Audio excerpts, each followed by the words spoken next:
30 days 30 stitches challenge. So இன்றைக்கி டே 4 button whole leaf வந்து பார்க்க போகிறோம். ஸோ நான் அதுக்கு வந்து ஒரு லீஃப் வரைஞ்சிருக்கேன். அதோட சென்டர்லேருந்து நான் த்ரெட் எடுத்திருக்கேன். மேலே டாப்பில் போய் ஒரு ஸ்டிச் போட்டு ரிவர்ஸில் இழுத்து ஒரு லாக். ஓகேயா? ஸோ இப்போ வந்து லெஃப்ட் சைட் போகிறேன். அதே அந்த அவுட்லைனில் ஒரு ஸ்டிச் போட்டு ரிவர்ஸில் இழுத்து ஒரு லாக். ஸோ இதே மாதிரி நான் ஃபஸ்ட்டு ஒன் சைடு ஃபுல்லாக வந்து கம்ப்ளீட் பண்ணிக்க போகிறேன். ஸோ ஃபஸ்ட்டு ஒன் சைடு ஃபுல்லாக கம்ப்ளீட் பண்ணதுக்கப்புறம் செகண்ட் சைடு வந்து நம்ம கம்ப்ளீட் பண்ணலாம். ஸோ இந்த லீஃபில் வந்து பார்த்திங்கன்னா உங்களுக்கு சென்டரில் ஒரு சின்ன கேப் மட்டும் கிடைக்கும். அந்த கேப்பில் வந்து நம்ம பீட்ஸ் கொடுத்தோம் அப்படின்னா பார்க்குறதுக்கு இன்னும் நல்லாயிருக்கும். ஓகே, ஸோ இப்போ இந்த ஒன் சைட் கம்ப்ளீட் பண்ணதுக்கப்புறம் இந்த பக்கம் எண்ட் நாட் போட்டுக்கிறேன்.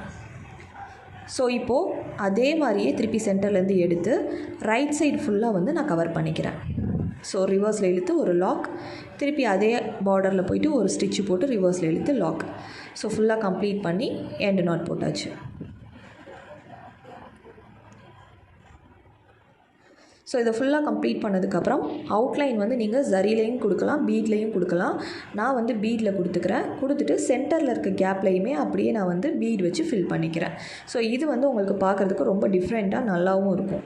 ஸோ இதே மாதிரி உங்களுக்கு வேறு ஏதாவது ஸ்டிச்சஸில் டவுட்ஸ் இருந்துச்சு அப்படின்னா கமெண்ட் பாக்ஸில் வந்து கேளுங்க. நான் உங்களுக்கு நெக்ஸ்ட் வீடியோவில் அப்லோட் பண்ணுறேன். தேங்க்யூ.